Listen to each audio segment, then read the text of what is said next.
jam ku memerlukanmu. Engkaulah yang memberi sejahtera penuh. Setiap jam yang Tuhan di Kau ku perlukan, ku datang juru selamat, berkatilah.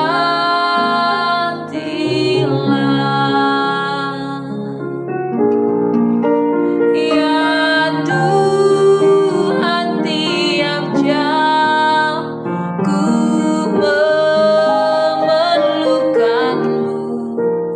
Engkaulah yang memberi sejahtera penuh. Setiap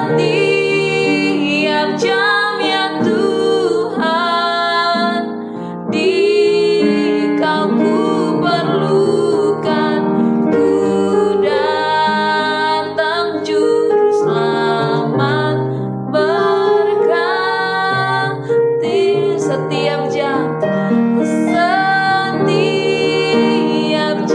ya Tuhan, di Kau ku perlukan, ku datang juru selamat, berkatilah.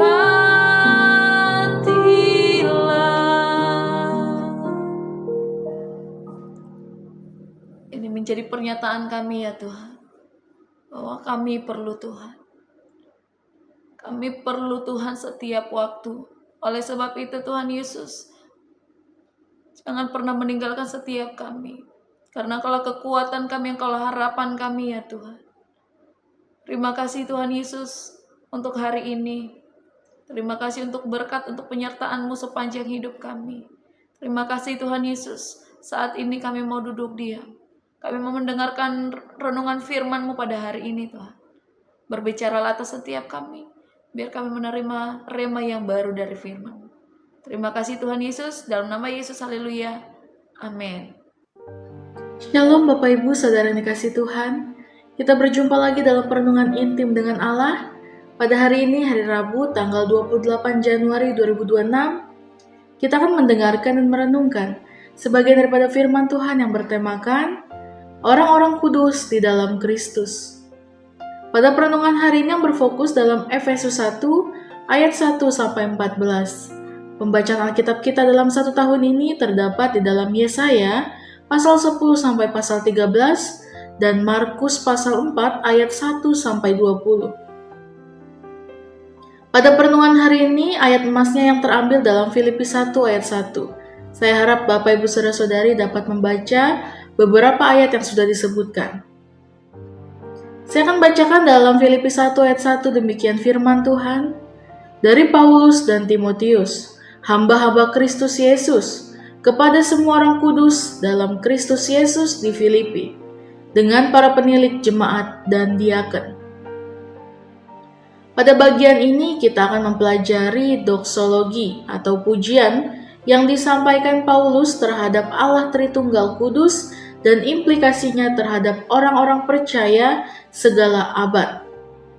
Isi yang terkandung dalam Efesus 1 ayat 3-14 memuat gambaran karya penyelamatan yang dilakukan oleh Allah Bapa, yaitu merencanakan Yesus Kristus menebus manusia berdosa dan Roh Kudus yang memateraikan keselamatan. Pertama, Allah telah memberkati kita dalam ayat 3. Berkat paling besar yang diberikan Tuhan kepada manusia tercurah melalui pengorbanan Yesus Kristus, bukan melalui upaya manusia. Yang berinisiatif pertama kali untuk menyelamatkan manusia adalah Allah sendiri. Karena itu, manusia tidak patut memegahkan diri di hadapan Tuhan, malaikat, dan sesamanya. Selain keselamatan, Ia juga mengaruniakan berkat rohani, yakni damai sejahtera, sukacita, dan pengharapan. Melalui berkat rohani ini akan menuntun setiap orang dalam melakukan perjalanan hidup sehari-hari supaya tetap dalam kondisi kerohanian yang sejalan dengan kehendak Tuhan.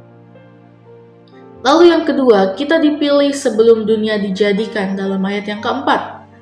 Proses penyelamatan yang dikerjakan Yesus Kristus bagi manusia berdosa bukanlah keputusan tiba-tiba atau mendadak, tetapi bagian dari rencana kekal Allah. Sebelum melaksanakan peradilan terhadap manusia pertama, Allah telah merencanakan keselamatan bagi mereka. Allah tidak pernah terlambat untuk menetapkan keputusan untuk menyelamatkan manusia ciptaannya. Allah tidak pernah menerima usul dari siapapun untuk menyelamatkan manusia. Manusia dalam keberdosaannya tidak pernah menyadari dirinya membutuhkan keselamatan. Manusia berdosa tidak dapat melepaskan dirinya dari lilitan kuasa kegelapan. Iblis tidak pernah mengikhlaskan manusia berdosa untuk diselamatkan. Tetapi ketika Allah melakukan tindakan proses penyelamatan bagi manusia berdosa, iblis tidak dapat berbuat apa-apa karena kasih, kebenaran, dan keadilannya yang sempurna sekaligus. Tidak terdapat cacat sedikit pun dalam proses penyelamatan yang dilakukan Tuhan pada manusia berdosa. Allah melakukannya secara sempurna melalui pengorbanan Yesus Kristus di kayu salib. Iblis tidak sanggup melakukan emosi, tidak percaya pada rencana dan proses penyelamatan yang dilakukan Allah bagi manusia berdosa. Lalu yang ketiga ditetapkan menjadi anak-anak Allah dalam ayat 5-6. Setiap orang percaya diadopsi atau diangkat menjadi anak-anak Allah. Adopsi yang dilakukan oleh Allah ini terlaksana tanpa syarat. Dengan cara ini, Ia memberikan status anak pada setiap orang percaya. Inilah identitas baru bagi setiap orang percaya. Hal itu sah melalui proses pengorbanan Yesus Kristus. Tindakan ini melewati batas-batas suku, bahasa, dan bangsa. Setiap orang yang telah percaya kepada Yesus Kristus dari berbagai bangsa, kapan dan dimanapun, akan berada pada garis keturunan Allah melalui imannya kepada Yesus Kristus. Semua itu menjadi kemuliaan bagi Tuhan karena kasih karunia-Nya yang tidak dapat dipikirkan oleh manusia sebelumnya. Lalu yang keempat, ditebus dengan cara mencurahkan darahnya dalam ayat 7-8. Apa yang dimaksudkan dengan menebus dalam hal ini? Menebus artinya membebaskan dari berbagai tuntutan. Penebusan itu dilakukan dengan pencurahan darah Yesus Kristus di kayu salib. Sebagai dampak pencurahan darah Kristus di kayu salib, maka dosa manusia dihapuskan atau diampuni, bukan sekedar dilupakan. Demikianlah kasih karunia Allah melimpah bagi orang-orang percaya. Artinya, kasih karunia Tuhan tidak pernah kekurangan bagi orang-orang yang percaya kepadanya. Lalu yang kelima, rahasia dalam kehendaknya dalam ayat 9-10.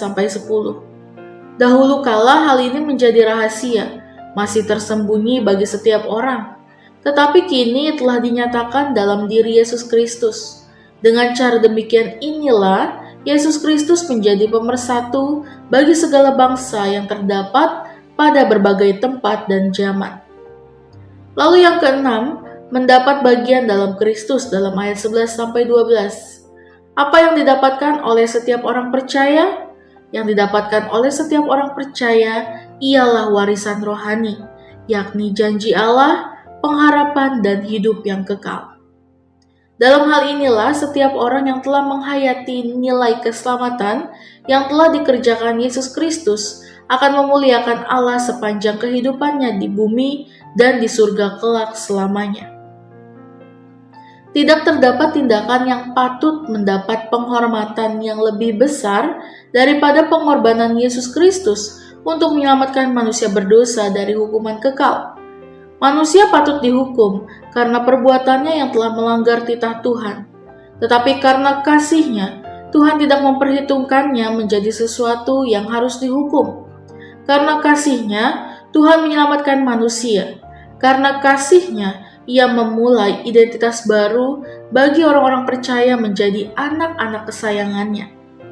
Akankah manusia memberontak terus-menerus dalam keberdosaannya? Inilah yang menyebabkan manusia berserah diri kepada Allah karena kebesaran rahmat-Nya, kasih-Nya, dan perhatiannya yang sempurna kepada manusia. Lalu yang ketujuh, dimateraikan dengan Roh Kudus dalam ayat 13-14. Apa yang dimaksud dengan materai? Materai adalah alat bukti yang sah secara hukum. Siapa yang memateraikan setiap orang percaya untuk menerima hidup yang kekal? Yang memateraikannya adalah Roh Kudus. Roh Kudus adalah kekuatan yang maha kuasa yang tidak dapat dikalahkan siapapun. Setan manapun mengetahui kuasa Roh Kudus yang tidak dapat ditandingi siapapun. Inilah deposit atau jaminan keselamatan bagi orang-orang percaya akan digenapi pada setiap orang percaya di berbagai tempat dan sepanjang zaman.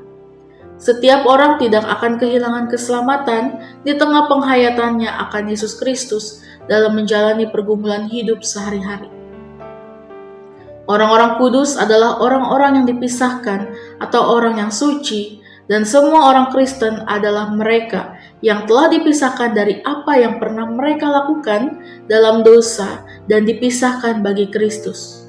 Jadi kunci orang kudus bukanlah membangun daftar perbuatan baik, melainkan berada dalam Kristus Yesus. Amin. Mari kita sama-sama berdoa. Bapa yang baik, terima kasih Tuhan Yesus pada perenungan hari ini ya Bapa. Kami mau berada dalam Engkau selamanya ya Tuhan. Kami mau menyerahkan diri kami ke dalam tangan-Mu, biarlah kehendak-Mu yang jadi bagi setiap kami. Terima kasih ya Tuhan, biarlah firman ini menjadi rema bagi kami. Terima kasih ya Bapa, dalam nama Tuhan Yesus, haleluya. Amin. Salam sejahtera bagi kita semua. Shalom.